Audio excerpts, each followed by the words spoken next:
আয় আয় চাঁদ মামা টিপ দিয়ে যা।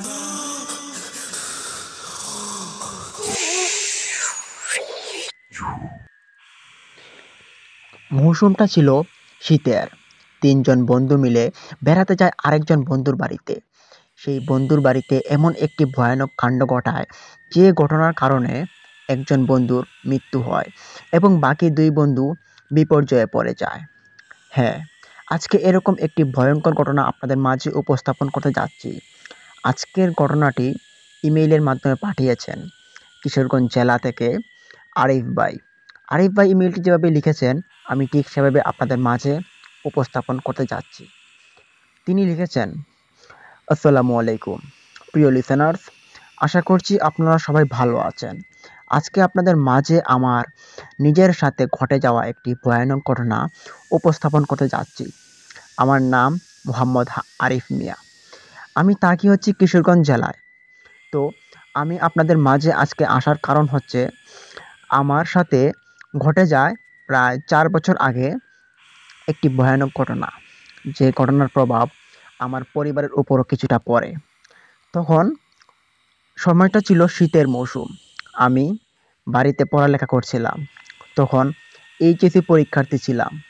পরীক্ষার পড়া আমি পড়তে পড়তে এক পর্যায়ে ঘুম চলে আসে। ওই সময় শুনতে পাই যে আমার বাড়ির পিছনে যে দরজাটা ছিল, ওইটা দিয়ে কেউ ডাকছে। তো ২-৩ জনের মতো হবে গলা। ডাকাডাকি করার পর আমি একটু অবাক হলাম এবং আম্মুকে ডেকে বললাম, আম্মু, বাড়ির বাইরে কেউ হয়তো ডাকছে আমাদেরকে। তখন আম্মু আর আমি ঘর থেকে বেরিয়ে বাড়ির সামনে যে গেটটা রয়েছে, ওই গেটের দরজাটা খুলে দেই। তখন দেখতে পাই যে আমার ৩ বন্ধু রাত্রিবেলা এসে আমাদের বাড়িতে হাজির। দেখার পর আমি একটু অবাক হলাম। তারা ৩ জন বন্ধু আমাকে এসে জড়িয়ে ধরলো এবং তারা বলতে থাকলো যে, "কী খবর বন্ধু? ভালো আছিস তো?" তখন আমি বললাম, "হ্যাঁ, আমি ভালো আছি। তোরা তোরা কেমন আছিস?" তখন তারা বলল যে, "হ্যাঁ, আমরাও ভালো আছি।" তারপর আমি জিজ্ঞেস করলাম যে, "কি হলো? তোদের কোনো সমস্যা হলো? এই তো রাত করে যে আমাদের বাড়িতে?" তখন তারা বলে উঠল যে, "আরে না বন্ধু, সমস্যা কিসের? আমরা যাচ্ছিলাম এক জায়গায়। তখন সিদ্ধান্ত নিলাম যে তোর বাড়িতে যদি আমরা একটু উঠে যাই, তাহলে তোর ভালো লাগবে। এর জন্যই তোর বাড়িতে একটু আসলাম।" তখন আমি একটু অবাক হয়ে বললাম যে, "আচ্ছা আসছিস তো ভালো হয়েছে, আয় চলে আয়, বাড়িতে আয়।" তখন আমি ওই বন্ধুগুলোকে নিয়ে আমার ঘরে চলে আসি। আসার পর তখনও আমরা কিন্তু খাওয়া-দাওয়া করিনি। আর খাওয়া-দাওয়া না করাতে আমার আম্মু আমার জন্য ভাত বেড়ে নিয়ে আসবেন। চুলার উপর থেকে গরম ভাত তিনি রান্না করে প্লেটে রেখেছেন এবং আমার বন্ধুরা যেহেতু এসেছে, তাদেরকে না দিয়ে তো আমাকে একা দিতে পারবেন না। আমার বন্ধু ৩ জনের জন্য এবং আমার জন্য ৪ টা প্লেটে ভাত, তরকারি নিয়ে আসলো আমার আম্মু। আসার পর আমাদেরকে বসালো। তবে প্রথমত আমার ৩ বন্ধু না করলো। বলল, "না ভাই, আমরা খাবো না।" তখন আম্মু জোর করলো। তখন তারা বসে পড়ে এবং খাওয়া-দাওয়া যখন আমরা শেষ করি, শেষ করার পর তারা বলল যে, "আরিফ, এখন তো রাত হয়ে গিয়েছে।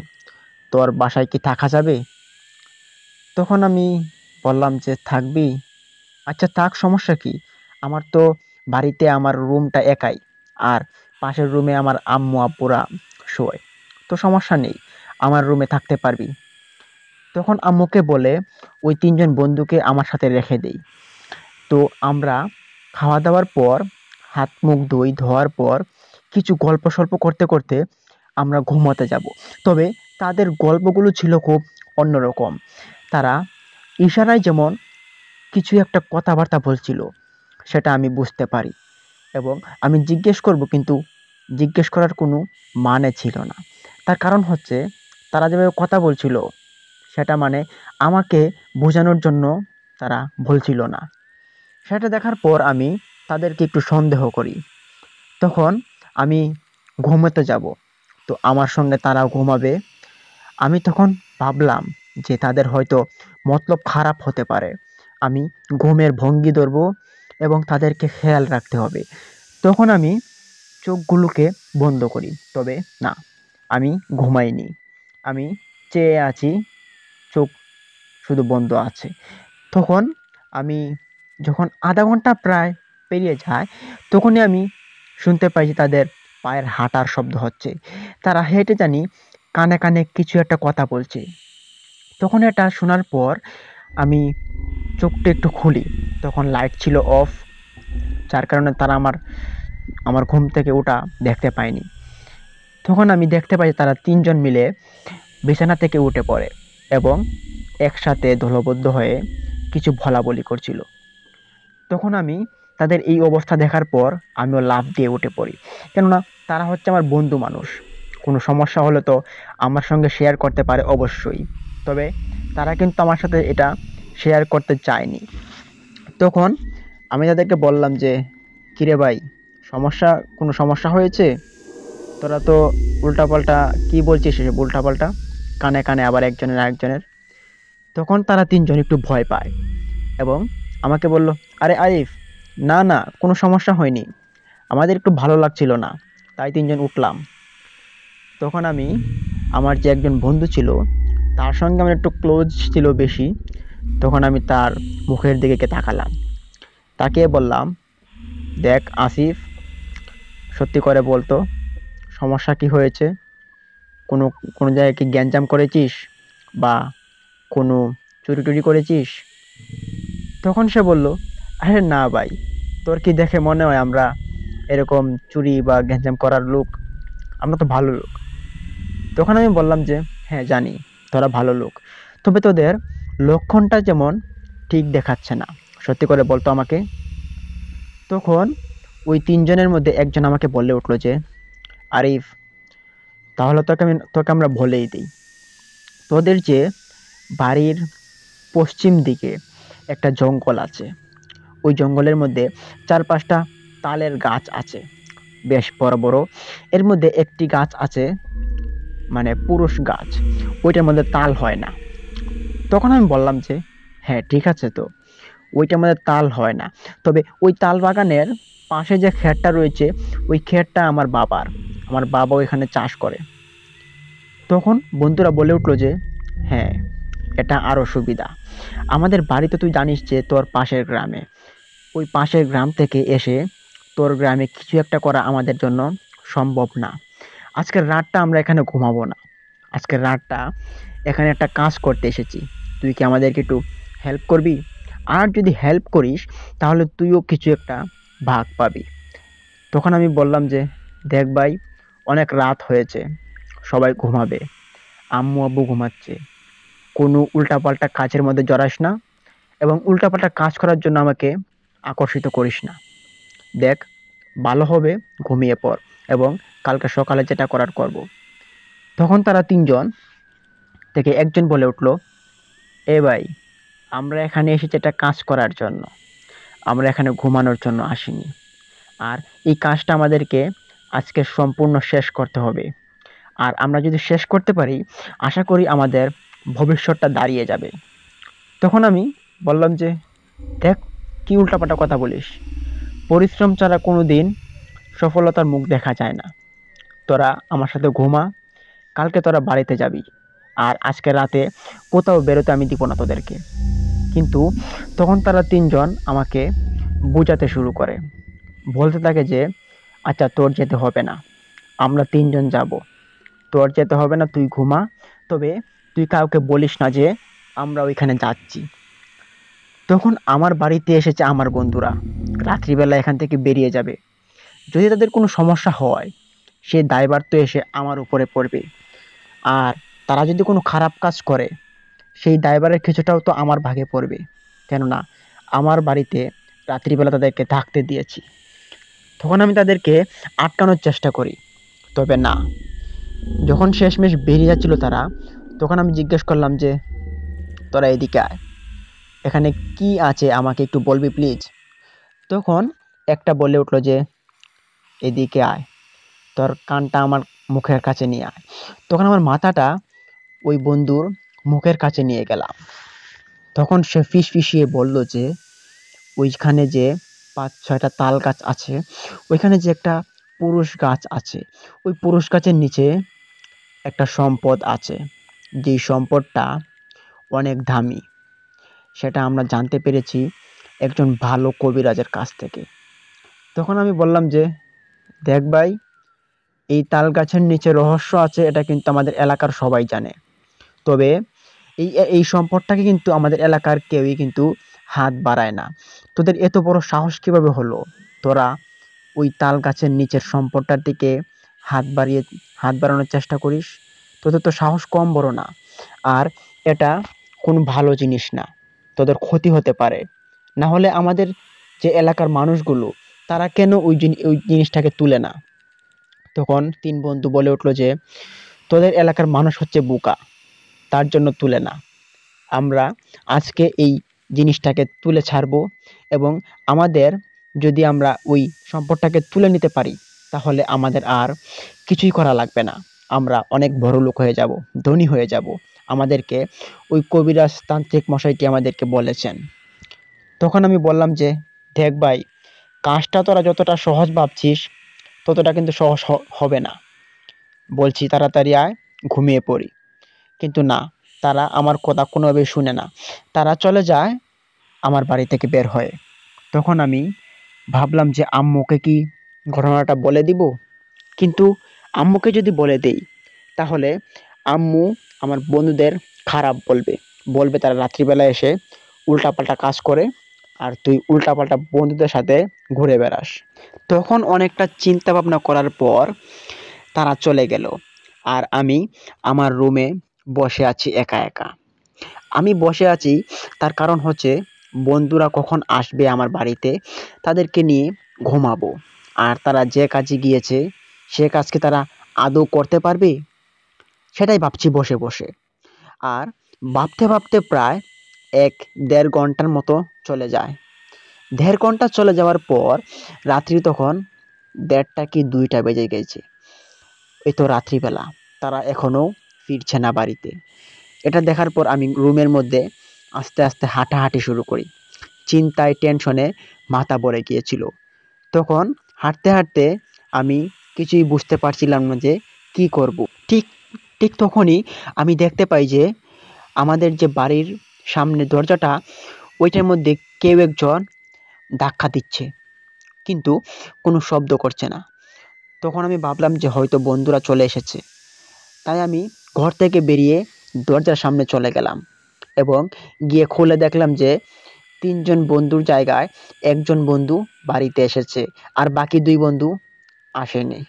দেখার পর আমি তাকে জিজ্ঞেস করলাম যে, কিরে, তুই একা আসলি যে, তো সাথের ২ জন কই? তখন দেখতে পাই যে সে আমার দিকে চেয়ে আছে, তবে তার চাহনিটা ছিল খুব নিস্তেজ। সে মনে হচ্ছে খুব ভয় পেয়েছে এবং অনেকটা কাতর হয়ে আছে আমার দিকে। তখন আমি তার অবস্থা দেখে এরকম তাকে হাতে ধরি, ধরে আমার রুমে নিয়ে আসি। আসার পর তাকে ১ গ্লাস পানি দিলাম। সে পানি খেলো। পানি খেয়ে দেখলাম জোরে জোরে কিছু নিঃশ্বাস ফেললো। তারপর আমি জিজ্ঞেস করলাম যে, দেখ ভাই, কোনো সমস্যা হয়েছে কি? আমাকে খুলে বল। তখন সে বলতে থাকে যে, ভাই, আমরা গিয়েছিলাম ওই তাল গাছের নিচে। যাওয়ার পর যখন ওই যে একটা পুরুষ তাল গাছ ছিল, ওইটার নিচে আমরা কোদাল দিয়ে কোবাতে শুরু করি। কিন্তু কোদাল দিয়ে কোপ দেওয়ার সময় প্রথমে তারা ২ জন কোপ দিয়েছিল। তারা ২ টার মাথা এখন কেমন করছে, তারা ২ টা কিরকম উল্টাপাল্টা কথা বলছে। আর এটা দেখার পর আমি ভয় পাই।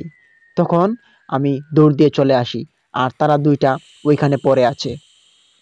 তখন আমি বললাম যে, কি বলিস এসব উল্টাপাল্টা কথা? তাদের মাথা ঘুরবে কেন? তখন সে বলল, জানি না ভাই, চল তাড়াতাড়ি গিয়ে দেখে আসি তারা কোথায় আছে। তখন আমি বললাম যে, হ্যাঁ চল, কি করব আর, রাত্রি তো অনেক হয়েছে, আর তাদেরকেও তো খুঁজে নিয়ে আসতে হবে।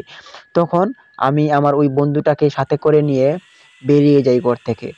তখন বেরিয়ে যেতে যেতে আমরা ওই তাল গাছগুলোর নিকট পৌঁছাই। তখন দূর থেকে আমরা দেখতে পাই যে কিছু আলো জ্বলছে তাল গাছের উপরে। তখন আলোগুলো জ্বলতে দেখাতে আমরা একটু অবাক হই দূর থেকে, এবং আমি আমার বন্ধুকে জিজ্ঞেস করলাম যে, দেখতো, ওই তাল গাছের উপরে আলো দেখাচ্ছে না, আগুন যেমন দৌড়াদৌড়ি করছে? তখন সে বলল যে, হ্যাঁ রে ভাই, এটা তো আগুন দৌড়াদৌড়ি করছে। এখানে খুব খারাপ কিছু হতে চলেছে, চল আমরা বাড়ি চলে যাই। তখন আমি বললাম যে এত শখ করে এসেছিস এখানে তাল গাছ থেকে ওই স্বর্ণ মুদ্রা কি জানি ধন সম্পদ লুট করতে, তোরা যে এত বড় কলিজা নিয়ে এখানে এসেছিস, তোরা কি আদৌ এখান থেকে বেঁচে যেতে পারবি? তোদেরকে আগে 100 বার না করেছিলাম এখানে আসার দরকার নেই, তবুও তোরা এসেছিস। আমি যেতে পারবো না তাল গাছতলে, তুই তুই তুই তোর বন্ধুকে যাওয়ার যদি বাঁচাতে মন চায় তাহলে গিয়ে বাঁচা। তখন আমি যে তাকে ফেলে এখানে চলে যাব সেটার মনও কিন্তু আমার মানছিল না। তার কারণ হচ্ছে তারা তো আমার বন্ধু, তখন তাদেরকে বাঁচাতে হবে, সেই উদ্দেশ্যটাই মনের মধ্যে ঘুরপাক খাচ্ছে। তখন আমি বললাম যে এই ডাক দে তো ওদেরকে। তখন সে ডাকা শুরু করে, ওমর, সানি, উমর, এভাবে তাদেরকে ডাকাডাকি শুরু করে। তবে না, তারা কোনো রকমের সাড়া শব্দ করছে না, কথার কোনো উত্তর দিচ্ছে না।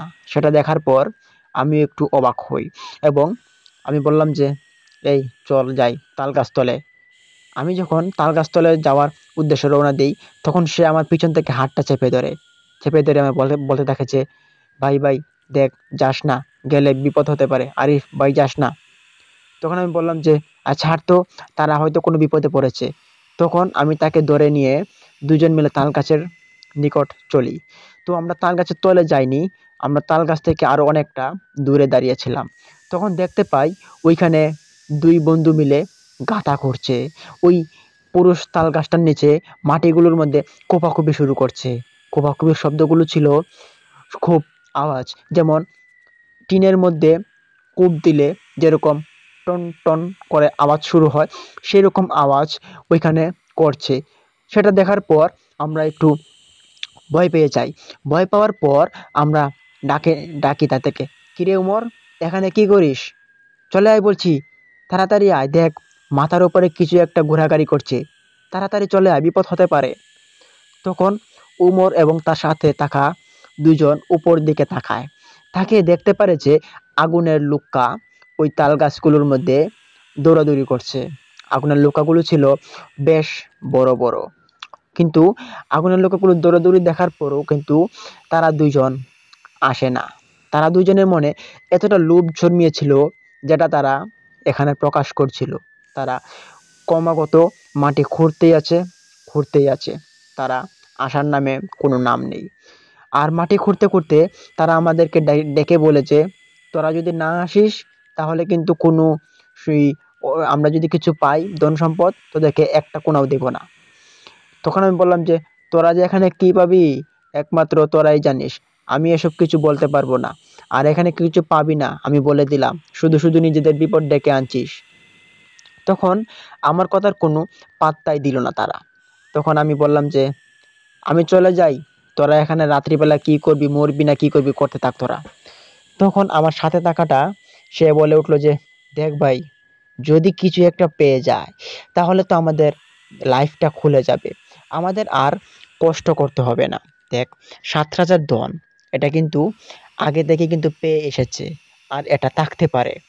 এই জায়গাটা বেশ ভয়ানক জায়গা, আর এখানে একটা 7 রাজার ধন পাওয়া চারটেখানি কথা নয়। তখন আমাকে সে বলে সে তার কাছে দাঁড়া করালো। আমিও তার সাথে দাঁড়িয়ে দাঁড়িয়ে দেখতে থাকি তাদের কাহিনী। তারা মাটি খুঁড়তে খুঁড়তে অনেকটা খুঁড়ে দিয়েছে, প্রায় কোমর সমান মাটি খুঁড়ে দিয়েছে। মাটি খোঁড়ার পর আমি তাদেরকে বলি যে কিরে ভাই, কিছু পেয়েছিস কি?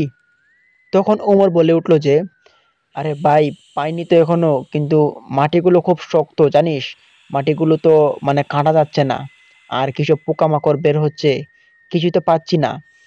তখন আমি বললাম যে আরে ভাই, আজকে না জানি কোন বিপদ তুই ডেকে আনিস।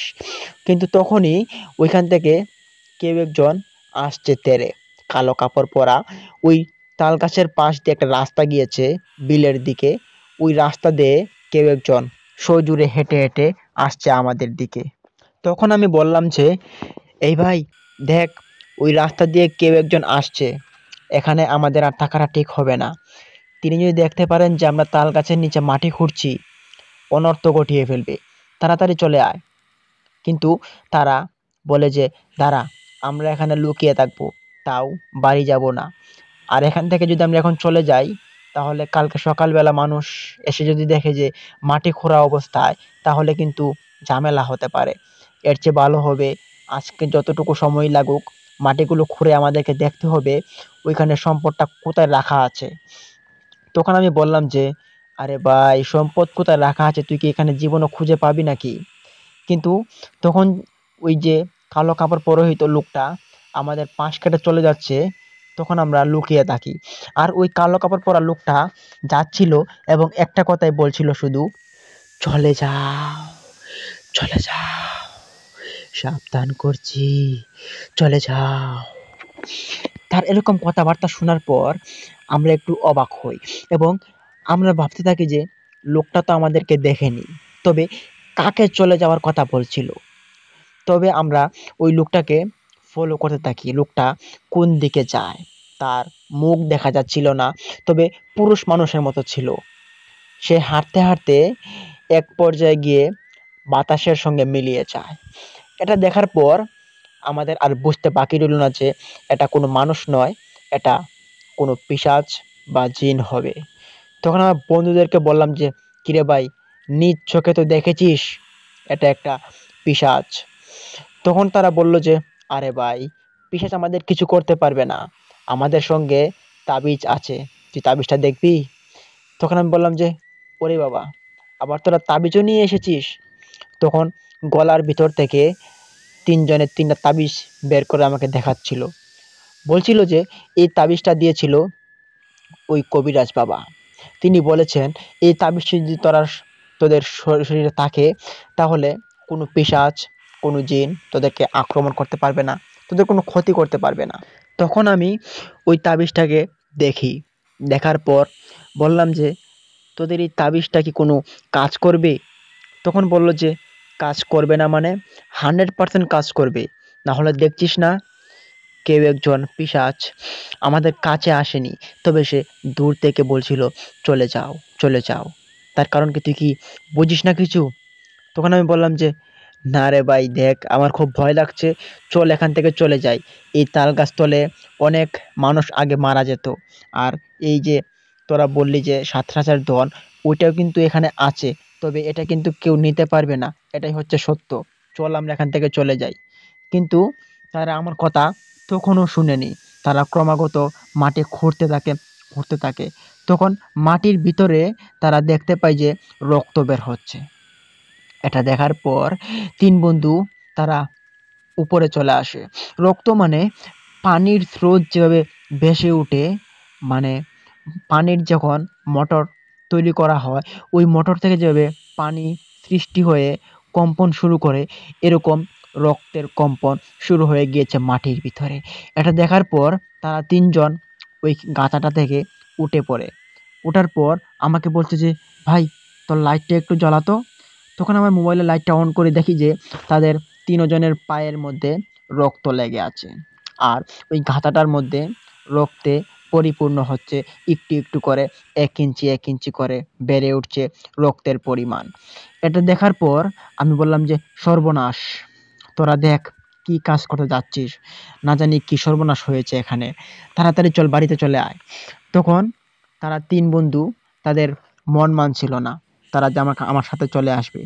তখন তারা বলল যে, "দেখ, যেহেতু রক্ত বের হয়ে গিয়েছে, এই রক্তর নিচে হয়তো কিছু একটা থাকতে পারে। চল আমরা এই রক্তটাকে শেষ করে দেই।" কিন্তু তারা যখন রক্তের মধ্যে শেষ করতে যায়, যখন এক বন্ধুর হাত দেয় ওই লাল পানিটার মধ্যে, তবে লাল পানি বলা যাবে না, এটা রক্তর মতো ছিল।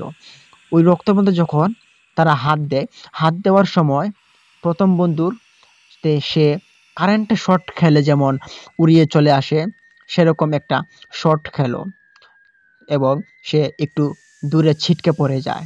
তখন তাকে গিয়ে আমরা ধরি। কিন্তু ধরার পর সে দেখি দুর্বল হয়ে গিয়েছে। তখন তাকে এক সাইডে বসিয়ে দেই। তখন ওই যে পাশের লুবিটা ছিল, তার নাম ছিল ওমর, সেও ওইখানে একই কাজ করতে যাচ্ছিল। তার সাথে একটা মগ নিয়ে ওই যে পানিটা ছিল লাল পানি, ওইটাকে সে ফেলে দেওয়ার জন্য চেষ্টা করছিল। কিন্তু তার সঙ্গে ঘটে যায় আরেক কাহিনী। ওই রক্তর ভিতর থেকে কোনো একটা কালা কুচকুচে দুইটা হাত ওই বন্ধুর তার 2 পা চেপে ধরে। ওমরের 2 পা চেপে ধরাতে ওমর খুব জোরে চিৎকার শুরু করে দেয়। ওমরের চিৎকার শুনে আমরা একটু ভয় পাই, পিছনে চলে আসি। তবে পিছনে চলে আসার সঙ্গে সঙ্গে আমরা দেখতে পাই ওমরকে ওই ঘাতার ভিতরে কেউ একজন টেনে নিয়ে যাচ্ছে। ওই কুচকুচে কালো দুইটা হাত ওমরকে খুব মারাত্মকভাবে টানাটানি শুরু করছে। এটা দেখার পর আমাদের মাথা নষ্ট হয়ে যাচ্ছিল। ভাবছিলাম কি করব? ওমরকে কিভাবে বাঁচাবো? তখন আমরা ওমরের কাছে যাই। কাছে গিয়ে ওমরের হাতে ধরি।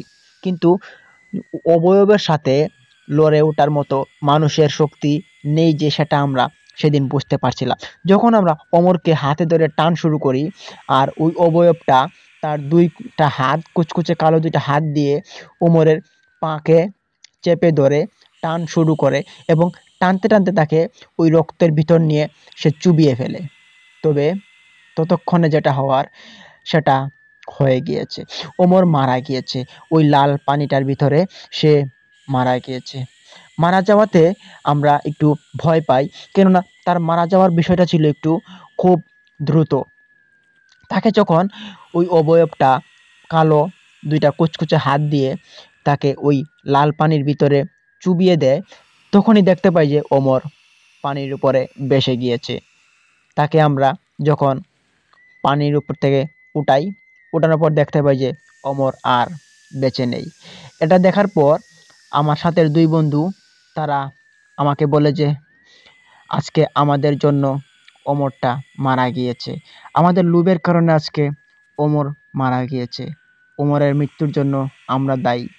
ওমরের বাবা-মাকে এখন আমরা কি বলবো গিয়ে? কি জবাব দেবো ওমরের বাবা-মাকে?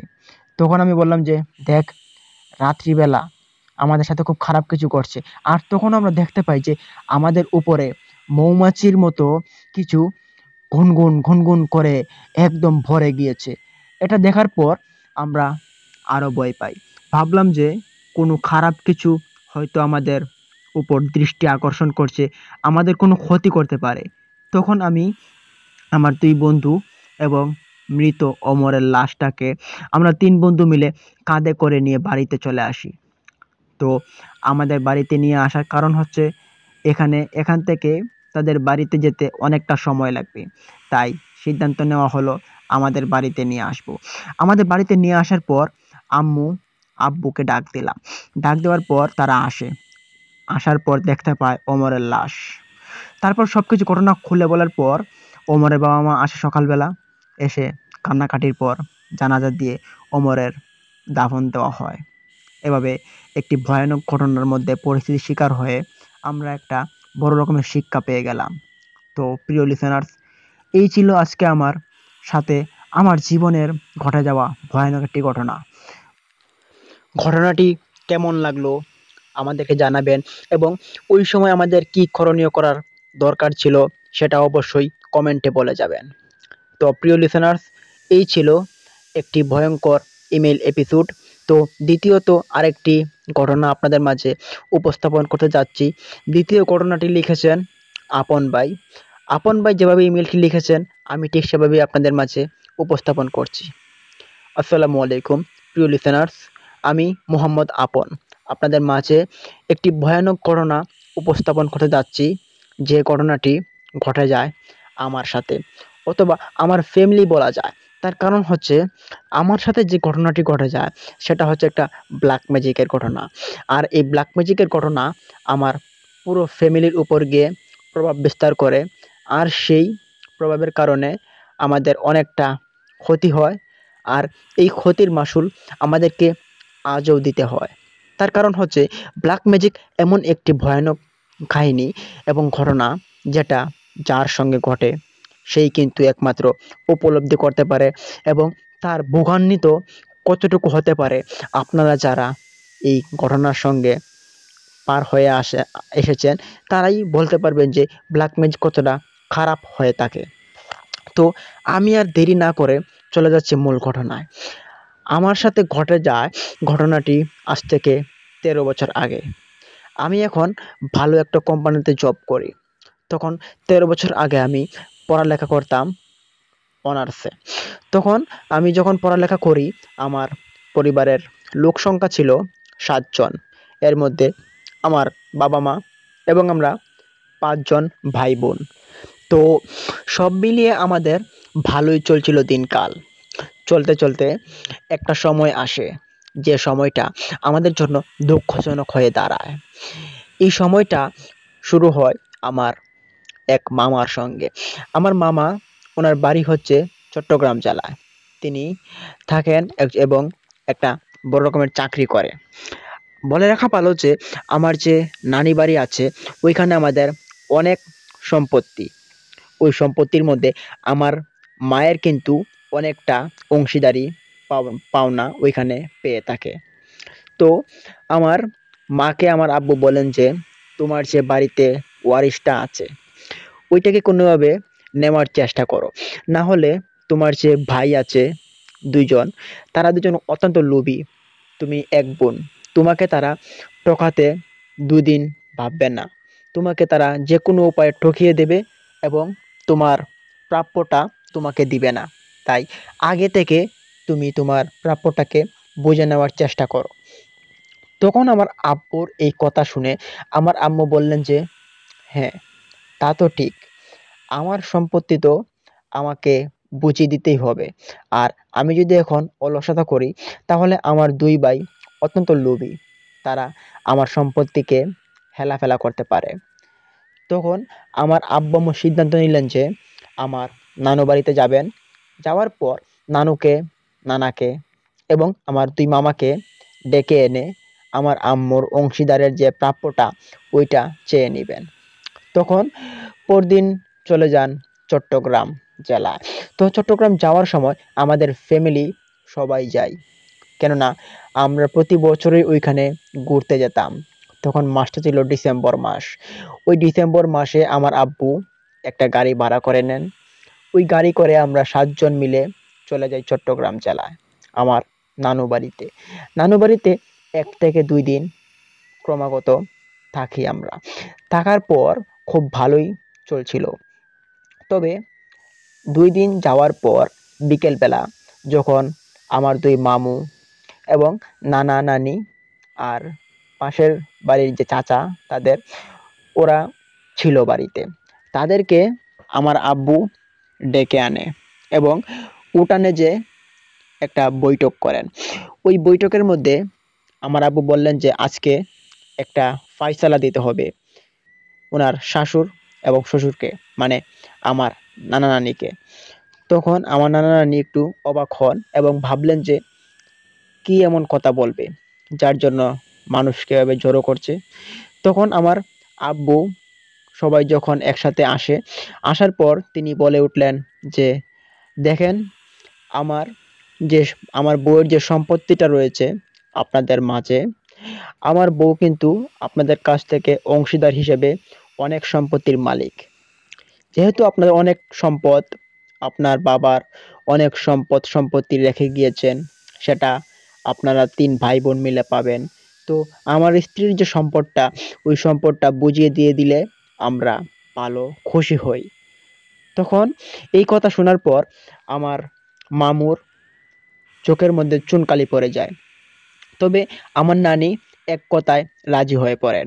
আমার নানির রাজি হওয়া দেখে আমার মামু খুব রাগান্বিত হয় এবং বললেন যে, তুমি কে সম্পদ দেওয়ার? সম্পদ নিলে আমার কাছ থেকে নিবে। আর আমি কিভাবে সম্পদ দেব এটা আমি জানি। সেটা বলে তিনি রাগারাগি করে এখান থেকে চলে যান। আর যাওয়ার সময় তিনি বলছিলেন যে, বেশি পাকনা হয়ে গিয়েছো, তোমাদেরকে এর মাসুল দিতে হবে। তখন তিনি খুব আড় চোখে তিনি চলে যান।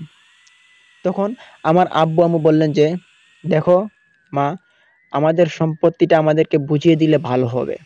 আমাদেরও ছেলে-মেয়ে আছে, তাদের ভবিষ্যৎ আছে। তাদের ভবিষ্যৎ সাজাতে হবে। এটা বলার পর আমরা ঐদিন সন্ধ্যার পর বাড়িতে রওনা দেই। তখন বাড়িতে যখন আমরা এসে পড়ি, আসার পর আমরা বাড়িতে আসি। তখন পরদিন না, ২ দিন পরে আমার এক মামু আমাদের বাড়িতে বেড়াতে আসে। তবে আমার মামু কিন্তু আমাদের বাড়িতে এত বেশি বেড়াতে আসতেন না। আমার জন্মের পরবর্তীতে ওই ২ থেকে ৩ বার দেখেছি আমার মামুকে আমাদের বাড়িতে বেড়াতে এসেছেন বলে।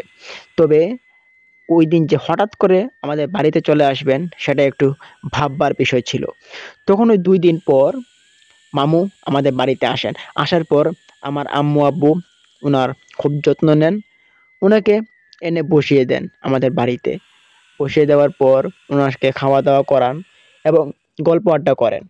কিন্তু তখন ওই সম্পত্তির বিষয়টা আর কোনো কথাবার্তা হচ্ছিল না। যে কথা বলার হওয়াতে তো চট্টগ্রামেই হয়ে গিয়েছিল। তখন আমার মামু যে একটা কাজ করবে আমাদের সঙ্গে সেটা আমরা কোনোদিন কল্পনা করিনি। আমরা কোনোদিন হয়তো ভাবিওনি যে আমার নিজের মামু আমাদের বংশটাকে নির্বংশ করে দেওয়ার জন্য এত বড় একটি ষড়যন্ত্র চক্রান্ত তিনি করতে পারেন।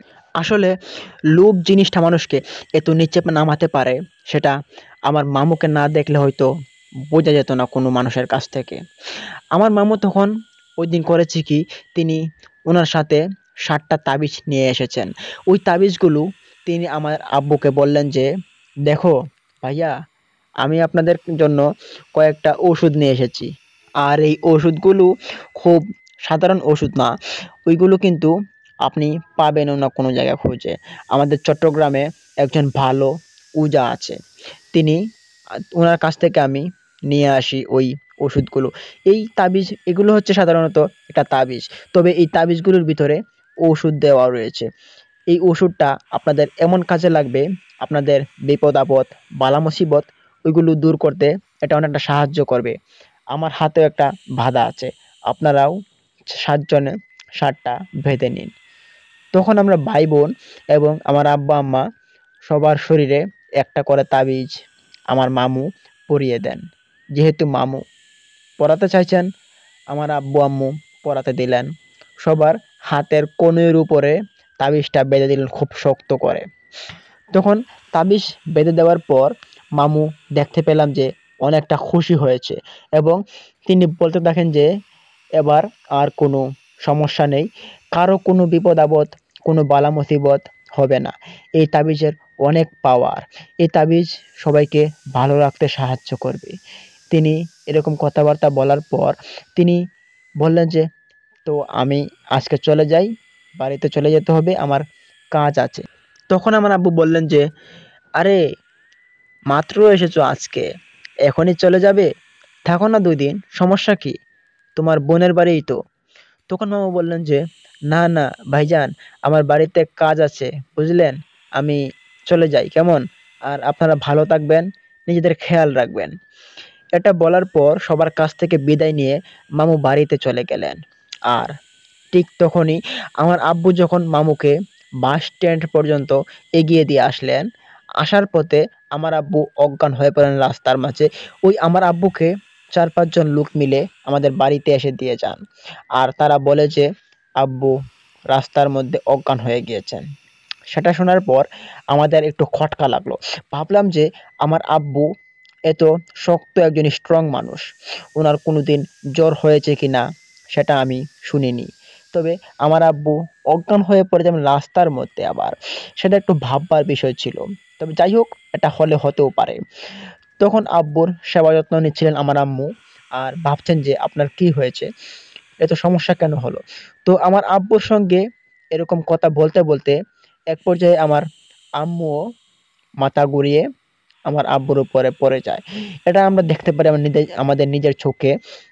দেখার পর আম্মুকে ধরলাম। ধরার পর বললাম যে, "আম্মু, তোমার কি হয়েছে? সমস্যা কি? মাথা ঘুরিয়ে পড়ে গিয়েছো কেন?" তখন আম্মু বলছেন যে, "আ বাবা জানি না তো, মাথাটা খুব ঘোরাচ্ছে। আ কিরকম জানি ব্যথা করছে। দেখ তো কিরকম লাগছে।" তখন আম্মুকে পানি খাওয়ালাম। পানি খাওয়ানোর পর আম্মুকে বললাম যে, "এসব মনের চিন্তা, আর তোমরা বেশিরভাগ চিন্তাভাবনায় মেতে থাকো। তোমরা এসব চিন্তাভাবনা বাদ দিবা। আর ভালোভাবে বেঁচে থাকার চিন্তা করো। খারাপ জিনিস নিয়ে চিন্তা করার দরকার নেই আর।" তখন আম্মু বললেন যে, "হ্যাঁ বাবা, তোরা যা। তোদের তো কয়দিন পরে পরীক্ষা, ভালো করে পড় গিয়ে।" তখন আম্মু আমাদেরকে পড়ার টেবিলে পাঠিয়ে দেন। তো পড়ার টেবিলে আসার সময় এক ভয়ানক কাণ্ড ঘটে গিয়েছে আমাদের ঘরের ফ্যামিলিতে। তখন আমরা যখন পড়ার টেবিলে আসি, আমার পড়ার টেবিল ছিল আলাদা। আমরা ৫ ভাই-বোনের রুম ছিল 5টা। ওই 5 ভাই বোন চলে যাই 5 রুমে। যাওয়ার পর পড়াশোনার টেবিলে পড়তে বসে পড়ি এবং তখনই আমরা 5 ভাই বোন অজ্ঞান হয়ে পড়ি। তো আমাদের অজ্ঞানের বিষয়টা ছিল এরকম, আমি যখন আসছিলাম পড়ার টেবিলে 2টা বই পড়ার টেবিল থেকে নামিয়ে নেই পড়ার জন্য।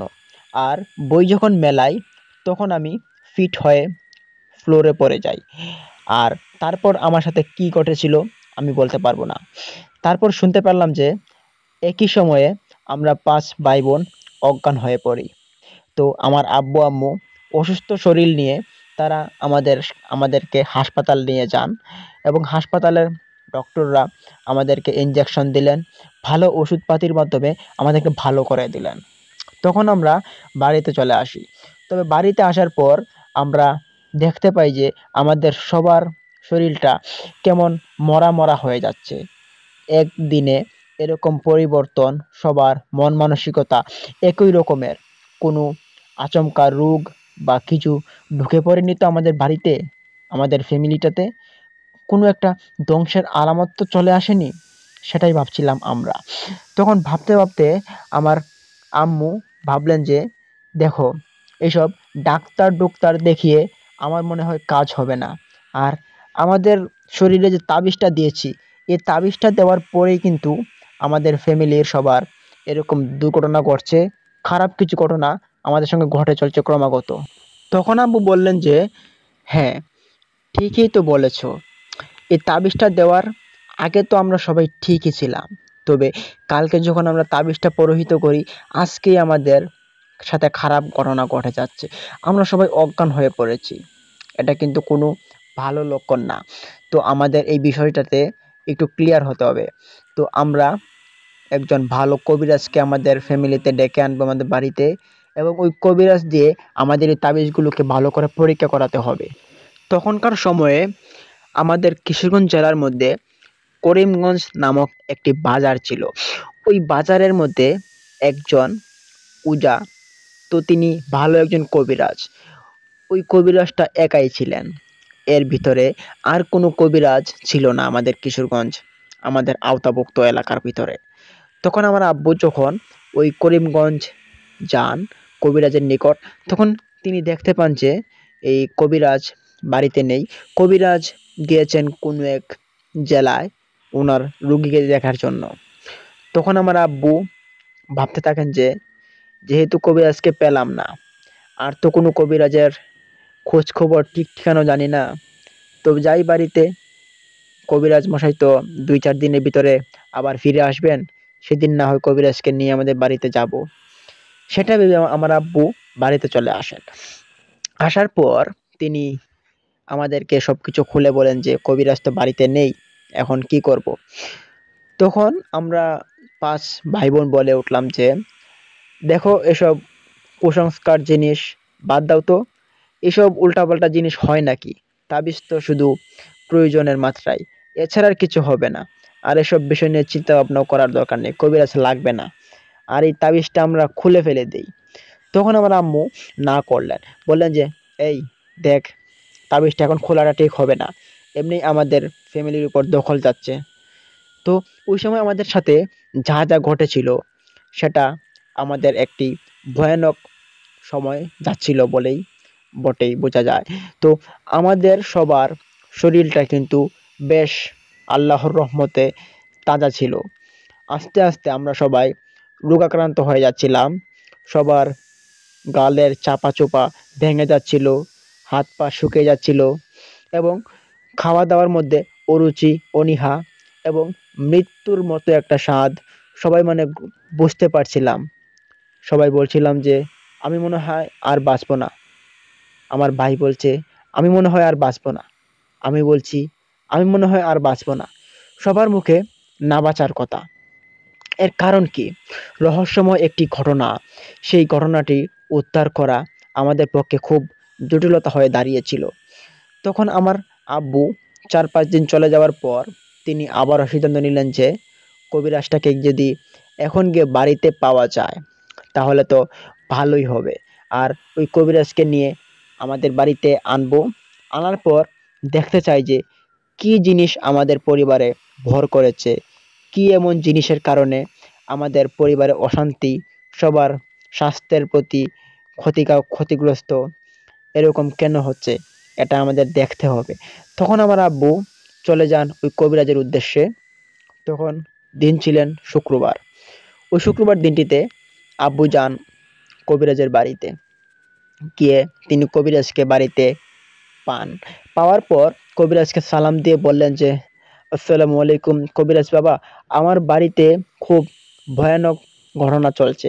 আমার পরিবারের সমস্ত লোক শুকিয়ে যাচ্ছে, তাদের উল্টাপাল্টা কাজকর্ম হচ্ছে।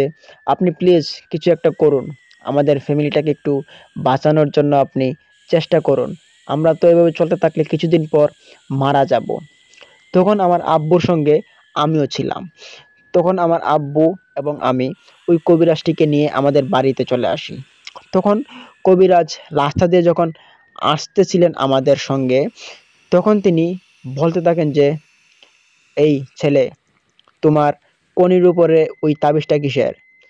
তখন আমি বললাম যে, ও চাচা, ওই তাবিজটা আমার মামু দিয়েছেন। আমাদের পরিবারের সকলকে একটা করে তাবিজ দিয়েছেন। এই তাবিজটা নাকি খুব ভালো। তাবিজটা দিলে বিপদ আপদ দূর হয়, বিপদ আপদ কেটে যায়। তখন কবিরাজ একটু মুচকি হাসলেন।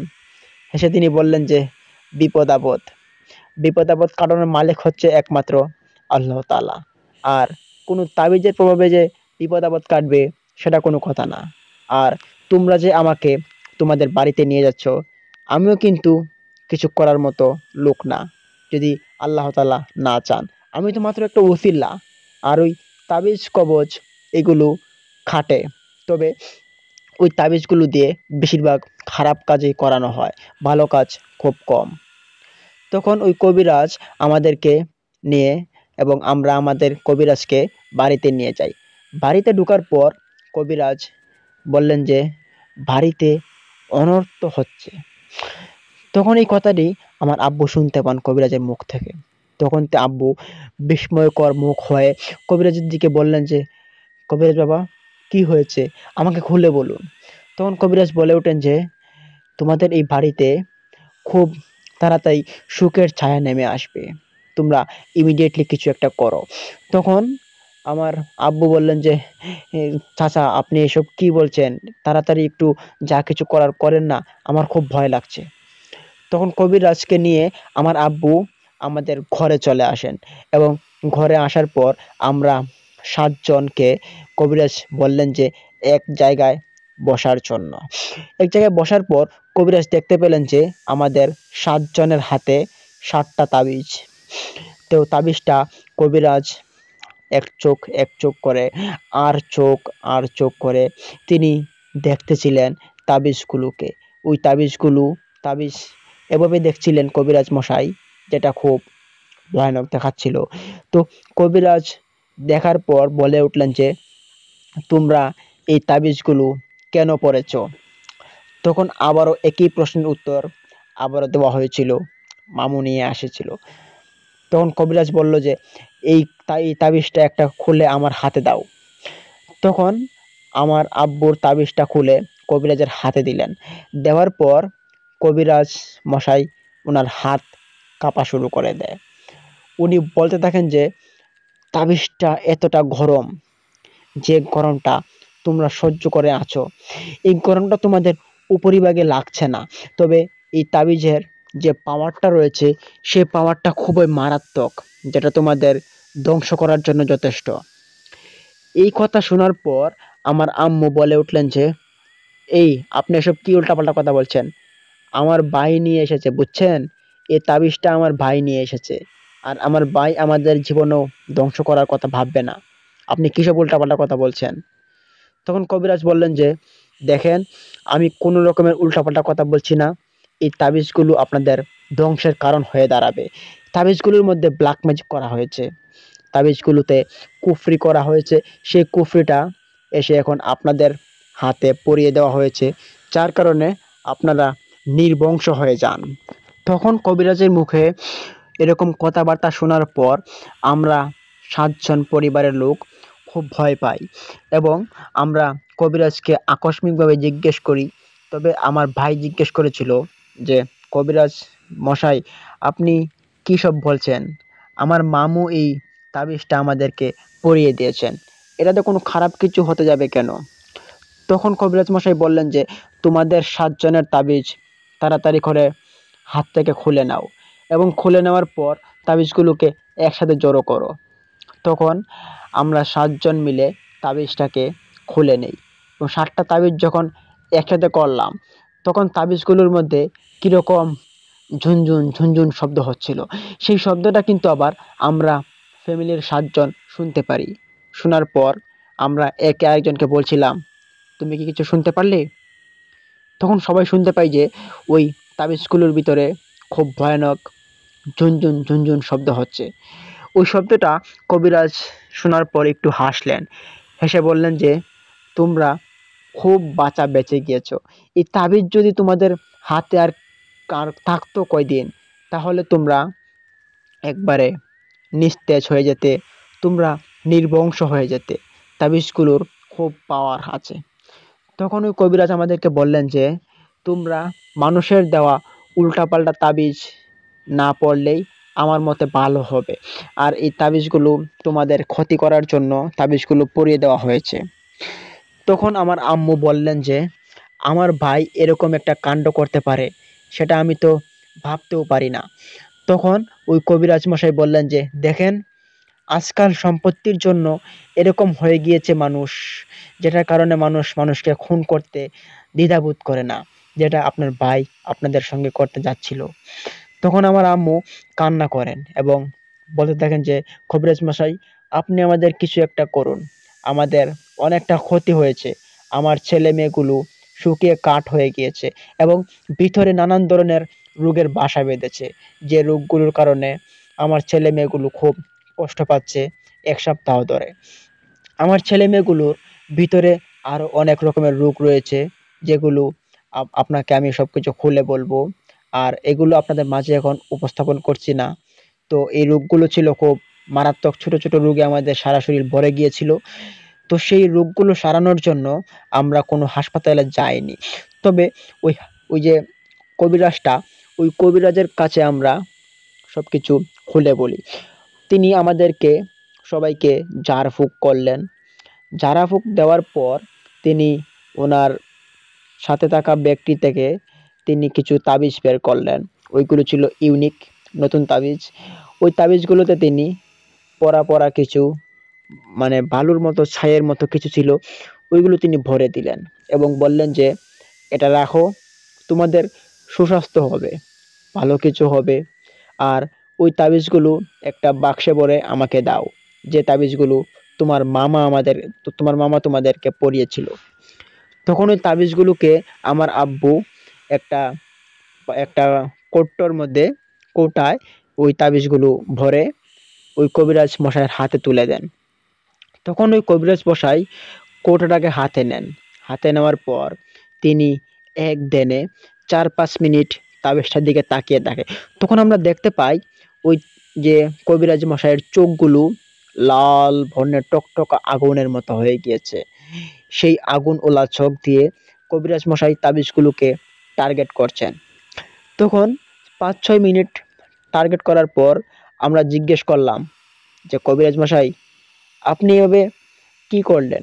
ওই তাবিজগুলোর দিকে তাকিয়ে দেখে আপনাকে ডাক দেওয়া হয়েছে, আপনি কোনো রকমের সাড়া শব্দ দেননি, কারণ কি? তখন কবিরাজ বললেন যে, এই তাবিজগুলোর ভিতরে যে পাওয়ারটা ছিল, সে পাওয়ারটুকু আমি নষ্ট করে দিয়েছি আমার মন্ত্র বলে। তাবিজগুলোর মধ্যে খারাপ প্রভাব ছিল, আর সেই খারাপ প্রভাবগুলোকে নষ্ট করতেই হতো, না হলে যে কারো জীবনের জন্য ঝুঁকি হয়ে দাঁড়াতো এই তাবিজগুলো। এই কথা বলার পর ওই কবিরাজ মশাই কৌটা থেকে তাবিজ বের করলেন হাতে। হাতে বের করার পর তিনি আমাদেরকে বললেন যে, এই তাবিজগুলোকে এখন তোমরা আবার হাতে নাও। তখন 7টা তাবিজ প্রথমে আমার হাতে দিলেন। আমি পরিবারের ছোট ছেলে। আমাকে বললেন যে, তুমি এগুলো হাতে নাও বাবা। আমি হাতে নিয়ে দেখতে পাই যে তাবিজগুলো খুব গরম, এতটা গরম যে আমার হাত পুড়ে যাচ্ছিল। তখন তাবিজগুলো আমার হাত থেকে ফেলে দেবো এমন অবস্থায় কবিরাজ মশাই আবার আমার হাত থেকে নিয়ে নেন এবং বললেন যে, কি বুঝতে পারলে বাবা? তখন আমি বললাম যে খুব গরম তাবিজগুলো। তাবিজগুলো মারাত্মক লেভেলের গরম। এতটা গরম যে সহ্য করা যাচ্ছিল না। আর এই তাবিজগুলোই তো আমাদের শরীরে পড়েছিলাম। তখন কবিরাজ বলে উঠলেন যে, "হ্যাঁ, এই তাবিজগুলোর যে গরমটা তুমি অনুভব করতে পেরেছিলে, সেই অনুভবটা হচ্ছে তোমার আসল অনুভব। আর এটাই হচ্ছে সত্যি। তোমাদের যে খারাপ ঘটনার যে প্রভাবটা পড়েছিল, ওই খারাপ ঘটনার পরিস্থিতির শিকার তোমরা হতে এই তাবিজের গরমটাতে। তাবিজটা আজ থেকে প্রায় ২ বছর ধরেও ড্যামেজ হতো না। আর তাবিজটা বানানো হয়েছে এই ৮ থেকে ৯ দিন আগে। তো ৮ থেকে ৯ দিন আগে আপনারা কি কোথাও গিয়েছিলেন?" তখন আমার আম্মু বললেন যে, "হ্যাঁ, আমরা গিয়েছিলাম আমার ভাইয়ের বাড়িতে, আমার বাবা বাড়িতে। তখন ওইখানে একটু সম্পত্তি নিয়ে ঝামেলা হয়। আমার ভাই তখন সে চেঁচামেচি করে, বলে যে সে আমাদেরকে দেখে নিবে। সম্পত্তি কি করে আমরা পাই সেটা সে দেখে দিবে। তখন ১ কথা ২ কথা কাটাকাটি হতে, হতে আমরা চলে আসি। এর বেশি কিছু হয়নি। তো তারপর ২ দিন পর আমার ভাই এসে এই তাবিজগুলো আমাদেরকে পরিয়ে দেন। তখন ওই কবিরাজ মশাই বললেন যে, "হ্যাঁ, এইগুলো তাবিজগুলো খুব খারাপ, খুব ভয়ানক, যেটা আপনাদের জীবনের ঝুঁকি হয়ে দাঁড়াতে পারত।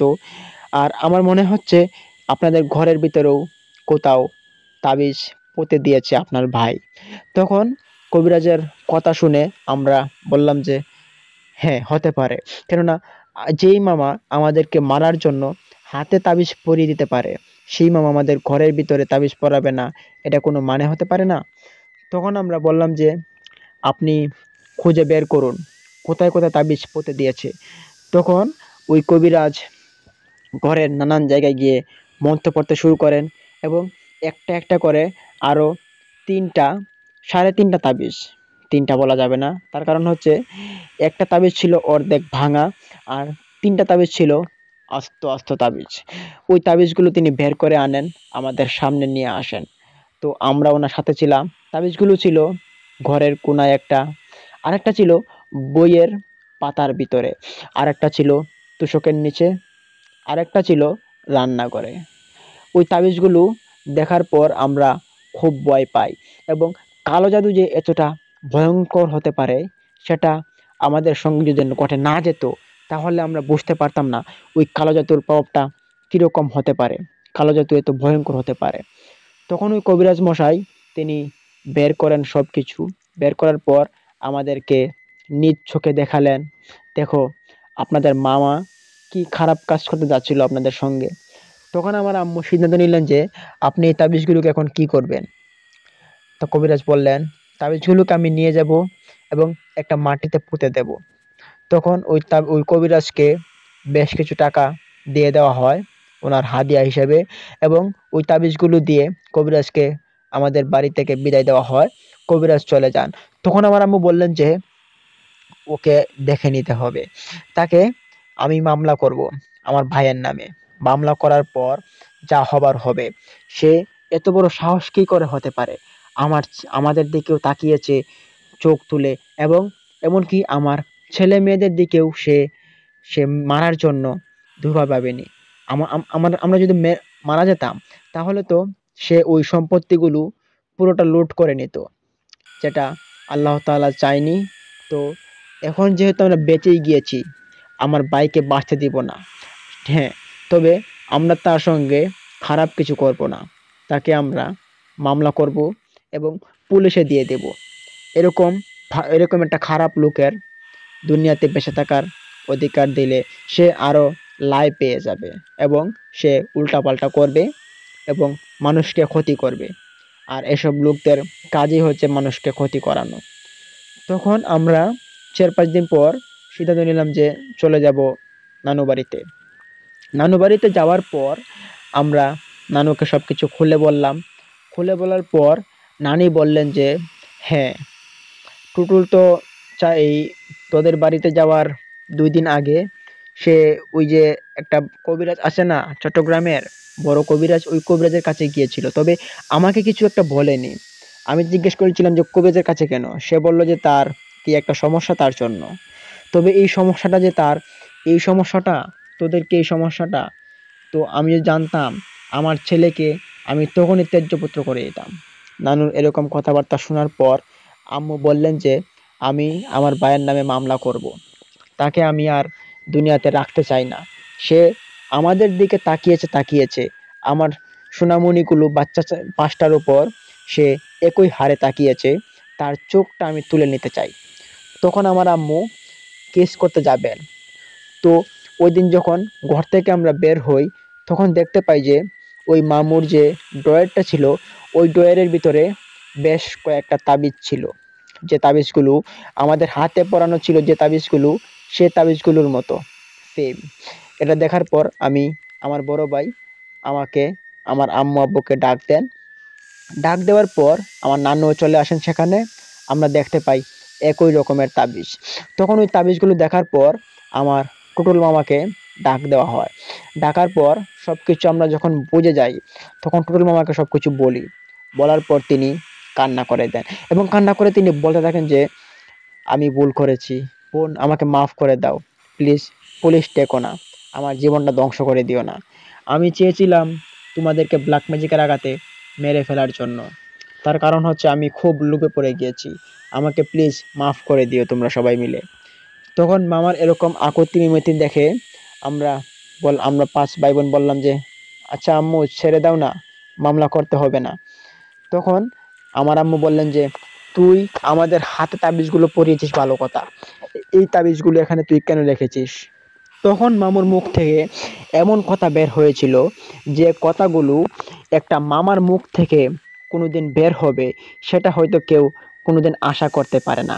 মামু সেদিন বলছিলেন যে এই তাবিজগুলোকে এখানে রাখা হয়েছে, তার কারণ হচ্ছে তোমাদের বাড়িতে 7টা তাবিজ 7 জনকে পরিয়ে দিয়ে এসেছি। আমি যখন ওই কবিরাজের কাছে যাই, তখন ওই কবিরাজ আমাকে প্রায় 70টা তাবিজ দিয়েছে, এখানে 63টা তাবিজ রয়েছে। তিনি বলেছেন যদি আমি 10 মাস তোমাদেরকে উলটপালট করে 10টা তাবিজ যদি পড়াতে পারি, তাহলে তোমরা নির্বংশ হয়ে যাবে। আপু আমাকে মাফ করে দিও, আমি খুব খারাপ কাজে করে যাচ্ছিলাম তোমাদের সঙ্গে। আমি জানি তোমাদের সাথে এই কাজ করার কোনো ক্ষমা আমার হয় না, তাও বলছি আমাকে মাফ করে দিও। তখন আমার এরকম কথাবার্তা শোনার পর আমরা পরিবারের 7 জন লোক অশ্রু ছেড়ে দেই কান্নায়। কেননা মামা হিসেবে এমন একটা খারাপ কাজ লজ্জিত একটা বিষয়। তো যাই হোক, এরকমটা করার পর মামু আমাদের কাছে মাফ চায়, এমনকি আমার কাছেও মাফ চেয়েছে। আর মাফ চাওয়াটা স্বাভাবিক, তিনি যেহেতু দোষ করেছেন। তো আমাদের আমাদের সাথে এরকম মাফ চাওয়ার পর আম্মু বললেন যে আর দ্বিতীয়বার কোনো মানুষের সঙ্গে এরকম করার আগে 2বার চিন্তা করবি তার ছেলে মেয়ের কথা। আমরা যদি মারা যেতাম আমার ছেলে মেয়ের কি হতো? আর তুই তো আমাদের ছেলে মেয়েকেও মারার জন্য উঠে পড়ে লেগেছিস। হ্যাঁ, তুই তো আমাদের কোনো ভাই হতে পারিস না। তখন এই কথাবার্তা বলার পর ওই দিনেই আমার মামা সিদ্ধান্ত নিলেন যে আমার মাকে যে সম্পত্তিটা পেতেন, ওই সম্পত্তিটা ভাগ করে দিয়ে দিবেন। তখন ওই দিনই আমার আম্মুর পাওনাটা আম্মুকে বুঝিয়ে দেন এবং আমরা বাড়িতে চলে আসি। তো প্রিয় লিসেনার্স, এই ছিল আজকের আমার পরিবারের সাথে ঘটে যাওয়া ভয়ঙ্কর একটি ব্ল্যাক ম্যাজিকের ঘটনা, যে ঘটনাটি আপনাদের মাঝে আমি ইতিমধ্যে শেয়ার করে দিলাম। ঘটনাটি আমাদের সাথে যখন ঘটে গিয়েছিল, আমাদের পেটের মধ্যে ভাত হজম হচ্ছিল না। আপনারা হয়তো যারা যারা এই ব্ল্যাক ম্যাজিকের ঘটনার সঙ্গে জড়িত হয়েছিলেন বা ব্ল্যাক ম্যাজিকের প্রভাবে আপনারা ক্ষতিগ্রস্ত হয়েছেন, তারা হয়তো আজকে আমার এই ঘটনাটি বুঝতে পারবেন, উপলব্ধি করতে পারবেন। তো এরকমই একটা ঘটনা আমার জীবনের আজীবন মনে থাকবে, এবং আমার শুধু না, আমার পরিবারের পুরো মানুষের এই ঘটনাটি মনে থাকবে। তো প্রিয় লিসেনার্স, আমার ঘটনাটি কেমন লাগলো এবং আমার ঘটনা থেকে কি শিক্ষণীয় এবং তখন কি করা উচিত, অবশ্যই আপনারা কমেন্টে বলে যাবেন। আর আপনারা অবশ্যই ঘটনাতে একটা লাইক দিবেন এবং চ্যানেলটাকে সাবস্ক্রাইব করবেন। তো আমি আজকের মতো এখানে বিদায় নিচ্ছি। তো সবাই ভালো থাকবেন।